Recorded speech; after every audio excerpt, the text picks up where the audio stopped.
नमस्कार, शब्दसाची बिंद के समाचार बुलेटिन में आपका स्वागत है। मैं हूं आपके साथ प्राची अंबर। शुरुआत करते हैं हेडलाइन से। रीवा के क्योटी जलप्रपात में बाइक सहित गहरी खाई में गिरे 2 युवक। रीवा में लग्जरी कार से भारी मात्रा में विस्फोटक बरामद, 1 आरोपी गिरफ्तार। रीवा में नदी में डूबते हुए दोस्त की जान बचाकर खुद गहरे पानी में समा गया युवक। रीवा में बुलेट की टक्कर से महिला की मौत, पुलिस पर एफआईआर न करने का आरोप। एसडीएमएच रीवा की बड़ी लापरवाही, 3 महीने से दबाए रखे एमएलसी मामले। मऊगंज में बाइक फिसलने से युवक की कलाई में धंसा क्लच लीवर, पुलिस और ग्रामीणों ने बचाई जान। मऊगंज में चाचा ने भतीजे के सिर पर टागी से किया हमला, गंभीर हालत में रीवा रेफर। मैहर में आम बिन रहे 2 बच्चों पर गिरा पेड़, एसडीएमएच रीवा में एक की मौत, दूसरा गंभीर।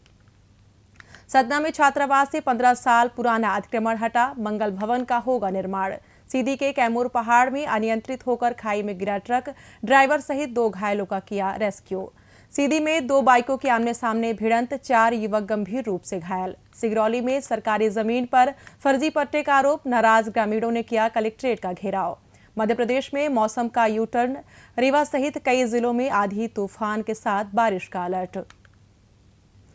अब खबरें विस्तार से। रीवा जिले के सिरमौर थाना क्षेत्र अंतर्गत प्रसिद्ध पर्यटन स्थल क्योटी जलप्रपात में एक बड़ा हादसा हो गया। बाइक सवार 2 युवक अनियंत्रित होकर वाहन सहित गहरी खाई में जा गिरे। इस घटना के बाद से पूरे इलाके में हड़कंप मच गया और मौके पर स्थानीय लोगों की भारी भीड़ जमा हो गई। हादसा उस वक्त हुआ जब दोनों युवक बाइक से जलप्रपात क्षेत्र में पहुंचे थे, तभी अचानक संतुलन बिगड़ने से यह दर्दनाक वाकया हो गया।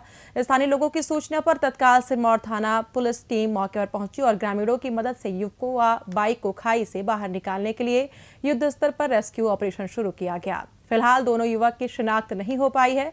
पुलिस आसपास के क्षेत्रों में जानकारी जुटाकर उनकी पहचान करने और हादसे के सही कारणों का पता लगाने में जुटी हुई है। रीवा जिले के रायपुर कचलियां थाना क्षेत्र में पुलिस ने बुधवार देर रात एक बड़ी कार्रवाई करते हुए लग्जरी वाहन में ले जाया जा रहा भारी मात्रा में जिलेटिन रॉड्स सहित अन्य विस्फोटक बरामद किए हैं। जानकारी के मुताबिक पुलिस अधीक्षक गुरुकरण सिंह के निर्देश पर और डीएसपी मुख्यालय उदित मिश्रा के मार्गदर्शन में थाना प्रभारी राजकुमार तिवारी ने स्टाफ के साथ घेराबंदी कर इस अवैध खेप को पकड़ा। साथ ही आरोपी कमलेश सेन निवासी नया गांव थाना सगरा को मौके से गिरफ्तार किया गया है। बताया जा रहा है कि क्रशर और माइनिंग में इस्तेमाल होने वाले इस खतरनाक विस्फोटक को मनिकवार क्षेत्र से बेला की ओर ले जाया जा रहा था। पुलिस ने आरोपी के खिलाफ मामला दर्ज कर कड़ाई से पूछताछ कर रही है। पुलिस यह पता लगाने का प्रयास कर रही है कि वह इस सामग्री को किससे लेकर आया था और किसे सप्लाई करने जा रहा था, क्योंकि आशंका जताई जा रही है कि इस क्षेत्र में यह अवैध कारोबार लंबे समय से चल रहा था। रीवा जिले के सगरा थाना क्षेत्र अंतर्गत ग्राम कुशहा में गुरुवार को एक बड़ा हादसा सामने आया, जहां बीहर नदी में नहाने गए ग्राम कुशहा निवासी 38 वर्षीय अनुपम मिश्रा अपने एक डूबते हुए साथी को बचाने के प्रयास में खुद गहरे पानी में समा गए। नदी में नहाने के दौरान जब अनुपम का एक दोस्त अचानक गहरे पानी में जाकर डूबने लगा तो अनुपम ने साहस दिखाते हुए नदी में छलांग लगा दी और सूझबूझ से अपने साथी को तो सुरक्षित बाहर निकाल लिया, लेकिन इस जद्दोजहद में वे खुद नदी की गहराई में लापता हो गए। घटना की सूचना मिलते ही सगरा थाना पुलिस प्रशासन और स्थानीय गोताखोरों की टीम ने मौके पर पहुंचकर खुद युद्ध स्तर पर सर्च ऑपरेशन शुरू कर दिया। हालांकि अभी तक युवक का कोई सुराग नहीं मिल सका है। इस हादसे के बाद से पीड़ित परिवार में कोहराम मचा हुआ है। रीवा जिले के सिमरिया थाना अंतर्गत गौरा गांव में पानी लेकर घर लौट रही 30 वर्षीय महिला श्याम कली कोल को एक तेज रफ्तार बुलेट सवार ने टक्कर मार दी। हादसे में गंभीर रूप से घायल श्याम कली को तुरंत अस्पताल ले जाया गया, जहां गुरुवार को इलाज के दौरान उन्होंने दम तोड़ दिया। इस दर्दनाक घटना के बाद मृतका के परिजनों ने स्थानीय पुलिस की कार्यप्रणाली पर गंभीर आरोप लगाया है। परिजनों का कहना है कि वे घटना के बाद कई बार थाने और चौकी के चक्कर काटते रहे, लेकिन पुलिस ने मामले की एफआईआर दर्ज करने से साफ इनकार कर दिया। न्याय न मिलने पर पीड़ित परिवार ने वरिष्ठ पुलिस अधिकारियों को आवेदन देकर शिकायत दर्ज कराई है और सवाल उठाया है कि इतनी गंभीर और जानलेवा दुर्घटना के बावजूद पुलिस आखिर रिपोर्ट दर्ज करने में आनाकानी क्यों कर रही है। पहले दिन थाने गए तो बोले कि तुम पहले मरीज को देखो, मरीज को रिपोर्ट ले जाके सुबह। फिर बाद में हम भी गए, 27-28 तारीख को हम भी गए तो बोले कि अभी रिपोर्ट नहीं लिखेगी, वो जब मरीज डिस्चार्ज होके आएगा तब रिपोर्ट लिखेगी। मैं वहाँ से फिर चला आया। इसके बाद मैं सिमरिया थाना में भी गया। सिमरिया थाना में भी इस तरह बोले कि क्या करोगे, जब मरीज डिस्चार्ज होके आएगा तब मैं रिपोर्ट लिखूंगा। रीवा शहर के संजय गांधी मेमोरियल अस्पताल में मेडिको लीगल केस यानी एमएलसी को लेकर एक बेहद गंभीर लापरवाही और बड़ी अनियमितता का मामला सामने आया है। अस्पताल के इमरजेंसी विभाग ने 28 मार्च 2026 से लगातार 3 महीनों तक सीएमओ कार्यालय को एमएलसी मामलों की कोई जानकारी ही नहीं भेजी और सिर्फ मरीजों की मौत वाले मामलों की सूचना दी। इस भारी लापरवाही के कारण पीड़ितों को थाने के चक्कर काटने पड़ रहे हैं। समय पर सूचना न मिलने से एफआईआर दर्ज नहीं हो पाई और कई गंभीर आपराधिक मामलों की पुलिस विवेचना कमजोर पड़ गई है। सबसे ज्यादा असर उन मामलों पर पड़ा जिनमें पीड़ित खुद मुख्य गवाह था और बाद में उसकी मौत हो गई। हालांकि सीएमओ ने इसे सर्वर की समस्या बताकर पल्ला झाड़ने की कोशिश की, लेकिन अस्पताल सूत्रों और डॉक्टरों का मानना है कि इतने लंबे समय तक जानकारी रोकना जानबूझकर की गई साजिश हो सकता है। फिलहाल इस मामले में जिलाधिकारी से उच्च स्तरीय जांच की मांग तेज हो गई है और पीड़ित परिवार लिखित शिकायत दर्ज कराने की तैयारी में है। मामला ऐसा है कि एक श्यामवती कोल करके 25 तारीख को उसका एक्सीडेंट होता है। उस एक्सीडेंट में जो गाड़ी जो सिमरिया थाने में खड़ी, वहाँ पर शाहपुर चौकी में खड़ी रहती है, उसके बाद परिजन उसके 2 बार जाते हैं वहाँ से। और एम भी जो आया जानकारी अनुसार ये एमएलसी कैटेगरी में जो है उसका पर्चा फटा हुआ है। और ये यहाँ पर जो है 28/3 से आज तक किसी प्रकार की एमएलसी का कोई रिपोर्टिंग यहाँ पर सीएमओ मैडम के पास नहीं है, क्योंकि यहाँ पर सर्वर डाउन रहता है, उस कारण से उसको देना है। उस बीच में वो महिला 10 दिन तक एडमिट रहने के बाद वो खत्म हो गई। और पुलिस वालों ने इसको कंप्लेंट स्वतः नहीं ली, जबकि उनके परिजन गए भी थे, बोले कि हमारे पास स्टाफ नहीं था, हम ये नहीं किए। संतोष पांडे जो वहाँ के एसआई है शाहपुर चौकी को, उनका ये कथन है। और ये अगर ऐसा है तो वो महिला 10 दिन तक रहने के बाद मर गई। खुदा न खास्ता उसके साथ कोई गवाही अगर नहीं हुई तो वो खुद स्वयं गवाही थी और उसकी मृत्यु के पहले गवाही हो गई होती, एमएलसी होती, तो ये मामला कुछ और हो जाता है। मैंने देखा और वहाँ पर जो है बड़ा मामला है जिसपे जो है पूरी तरह यहाँ का सिस्टम कलेक्ट। मऊगंज जिले के नईगढ़ी थाना क्षेत्र के देवरी मोड़ के पास गुरुवार सुबह करीब 7:30 बजे एक दर्दनाक सड़क हादसा हो गया, जहां मजदूरी पर जा रहे 28 वर्षीय युवक गेदालाल कोल की बाइक अनियंत्रित होकर फिसल गई।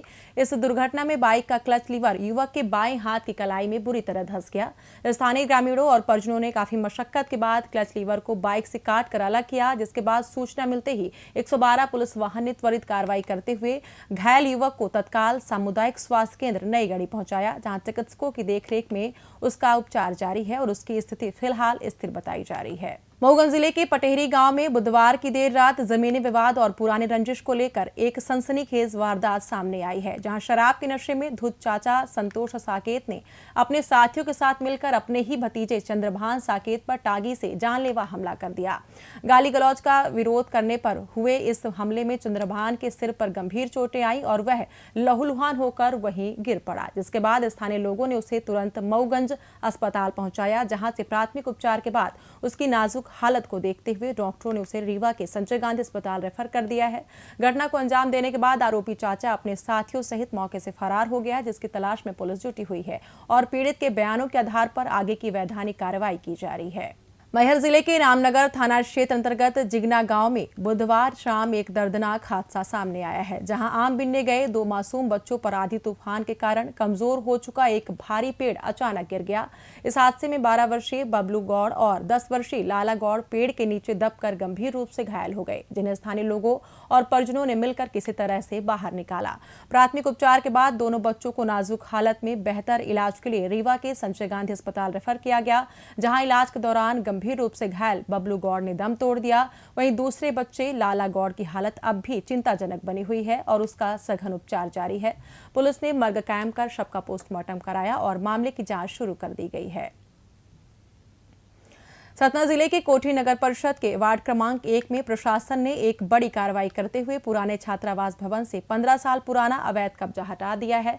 एसडीएम लक्ष्य राम जागीर के नेतृत्व में राजस्व, नगर परिषद और पुलिस विभाग के अधिकारियों की संयुक्त टीम ने भारी पुलिस बल की मौजूदगी में 3 परिवारों को वहां से बेदखल कर परिसर को पूरी तरह खाली कराया है। प्रशासन ने इन परिवारों को पुनर्वास के लिए प्रधानमंत्री आवास योजना के तहत मकान भी आवंटित किए थे, लेकिन बार-बार नोटिस और समझाइश के बाद भी वे जगह खाली करने को तैयार नहीं थे। अधिकारियों के अनुसार यह पूरी कार्रवाई कानून सम्मत तरीके से शांतिपूर्ण ढंग से संपन्न की गई है, क्योंकि इस खाली कराई गई सरकारी भूमि पर भविष्य में सार्वजनिक उपयोग के लिए मंगल भवन का निर्माण प्रस्तावित है। सीधी जिले के अमेलिया थाना क्षेत्र अंतर्गत ग्राम सजमानी स्थित कैमूर पहाड़ के खतरनाक और घुमावदार मार्ग पर गुरुवार दोपहर करीब 1 बजे एक ट्रक अनियंत्रित होकर गहरी खाई में जा गिरा। इस भीषण हादसे में ट्रक बुरी तरह क्षतिग्रस्त हो गया और उसमें सवार चालक छोटे बहेलिया तथा रिंकू चौरसिया अंदर ही फंसकर गंभीर रूप से घायल हो गए। दुर्घटना की तेज आवाज सुनकर दौड़े स्थानीय ग्रामीणों की सूचना पर अमेलिया थाना प्रभारी राकेश बैस पुलिस बल और प्रशासनिक टीम के साथ तुरंत मौके पर पहुंचे।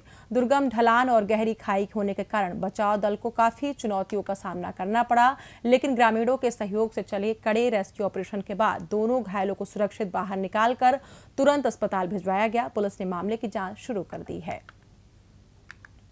सीधी जिले के परड़ा बाईपास पर जियो पेट्रोल पंप के पास गुरुवार सुबह करीब 11 बजे दो बाइकों की आमने सामने जोरदार टक्कर हो गई, जिसमें 4 युवक गंभीर रूप से घायल हो गए। हादसे की सूचना मिलते ही 108 एम्बुलेंस टीम ने तत्परता दिखाते हुए 2 एम्बुलेंस के जरिए सभी घायलों को तत्काल जिला चिकित्सालय सीधी पहुंचाया, जहां डॉक्टरों के अनुसार पैरों में गंभीर फ्रैक्चर होने के कारण उनकी हालत चिंताजनक बनी हुई है।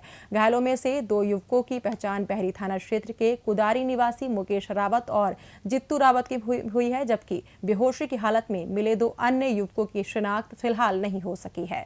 पुलिस ने मामले को जांच में लेते हुए हादसे के कारणों का पता लगा रही है। सिगरौली जिले के चितरंगी विधानसभा क्षेत्र के कतरिहार गांव के ग्रामीणों ने गुरुवार को कलेक्ट्रेट पहुंचकर पूर्व सरपंच राम नरेश गुर्जर पर अपने परिजनों के नाम 250 एकड़ से अधिक शासकीय भूमि का फर्जी पट्टा कराने का गंभीर आरोप लगाया है। ग्रामीणों का कहना है कि वे पीढ़ियों से इस जमीन पर खेती कर रहे हैं और हालांकि एसडीएम चितरंगी ने जांच के बाद इन कथित फर्जी पट्टों को निरस्त कर दिया है, लेकिन राजस्व रिकॉर्ड से अब तक आरोपियों के नाम नहीं हटाए गए हैं। पीड़ित ग्रामीणों ने आरोप लगाया है कि जेल से जमानत पर छूटने के बाद पूर्व सरपंच और उनके परिजन फसल काटने तथा विरोध करने पर उन्हें जान से मारने की धमकी दे रहे हैं, जिसके खिलाफ थाना और पुलिस अधीक्षक कार्यालय में शिकायत के बावजूद अब तक एफआईआर दर्ज नहीं हुई है। वहीं जिला प्रशासन के अधिकारियों ने आश्वासन दिया है कि मामले में नियमानुसार कार्रवाई की जा रही है और जांच के बाद जल्द ही एफआईआर दर्ज कराने की प्रक्रिया शुरू की जाएगी। मौसम की बात करें तो मध्य प्रदेश के मौसम में एक बार फिर बड़ा बदलाव देखने को मिल रहा है, जिसके तहत मौसम विभाग ने रीवा संभाग सहित प्रदेश के कई हिस्सों में तेज आंधी तूफान और बारिश का अलर्ट जारी किया है। वर्तमान में सक्रिय पश्चिमी विक्षोभ और ऊपरी हवा के चक्रवाती घेरे के कारण रीवा जिले में आसमान में आंशिक रूप से बादल छाए हुए हैं, जिससे पिछले कुछ दिनों से जारी भीषण तपिश और लू से स्थानीय लोगों को थोड़ी राहत मिलती है। कुछ इलाकों में आज हल्की बारिश भी हुई है। मौसम वैज्ञानिकों के पूर्वानुमान के अनुसार आगामी 24 से 48 घंटों के दौरान रीवा और आसपास के क्षेत्रों में तेज हवाएं चल सकती हैं और गरज चमक के साथ बौछारें पड़ने की प्रबल संभावना है। हालांकि जिले का अधिकतम तापमान अभी भी 38 डिग्री सेल्सियस से 41 डिग्री सेल्सियस के आसपास बना हुआ है, लेकिन इस प्री मानसून गतिविधि और आकाशीय बिजली चमकने की चेतावनी के बीच मौसम विभाग ने किसानों और आम नागरिकों को सतर्क रहने तथा खराब मौसम के दौरान सुरक्षित स्थानों पर रहने की सलाह दी है।